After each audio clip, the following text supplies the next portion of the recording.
ഇതാണ് നമ്മളൊരു home made ആയിട്ട് തുടങ്ങാൻ പറ്റിയ ഒരു ചെറിയൊരു നാനോ യൂണിറ്റ്. നാനോ യൂണിറ്റിന്റെ പ്രത്യേകത എന്ന് വെച്ചാൽ ഇത് ഹോം മെയ്ഡ് ആണ്, വീട്ടിലായിട്ടാണ് ഞാൻ ഈ മിഷൻ സെറ്റ് ചെയ്തിരിക്കുന്നത്. ഇതിന്റെ പ്രത്യേകത എന്താ വെച്ചാൽ ഇതുപോലെയുള്ള പേപ്പറുകളോ അതുപോലെയുള്ള വാഴയിലയോ പേപ്പർ പ്ലേറ്റോ പാള പ്ലേറ്റോ ഈ ഒരു മെഷീനെ കൊണ്ട് ഉപയോഗിക്കാൻ പറ്റും. 2 HP മോട്ടോർ വരെ നമുക്കത് യൂണിറ്റ് ആണ് വർക്ക് ചെയ്യുന്നത്. ഇതിന്റെ ഫംഗ്ഷൻ ഇവിടെ ഹീറ്റ് പ്രോസസിംഗ് സെറ്റ് ചെയ്ത് വെച്ചിട്ടുണ്ട്. നമുക്ക് 2 യൂണിറ്റും സെപ്പറേറ്റ് ആണ് ഇതിന്റെ പവർ സപ്ലൈ കൊടുത്തിരിക്കുന്നത്. ഇത് 2 HP മോട്ടറിലാണ് വർക്ക് ചെയ്യുന്നത്. അപ്പൊ ഇതിന്റെ ഉള്ളിൽ 25 ലിറ്ററിന്റെ ഓയിൽ ടാങ്ക് ഉണ്ട്. മെഷീനാണത്.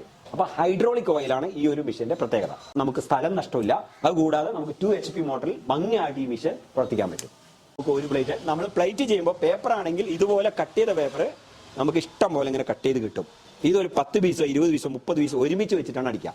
ഈ സാധാരണ കണ്ടിട്ടുള്ളത് പാള പ്ലേറ്റ് അടിക്കുമ്പോൾ പാള മാത്രം അടുപ്പിച്ച് വെച്ചുള്ള മെഷീനാണ് ഇതുവരെ കണ്ടത്. പക്ഷെ ഇതിന്റെ പ്രത്യേകത പാള അടിക്കുമ്പോൾ തന്നെ നമുക്ക് പേപ്പർ അടിക്കാം, പേപ്പർ അടിക്കുമ്പോൾ തന്നെ ലീഫ് പ്ലേറ്റ് അടിക്കാം, ലീഫ് പ്ലേറ്റ് അടിക്കുമ്പോൾ തന്നെ വാഴയില പ്ലേറ്റ് വരെ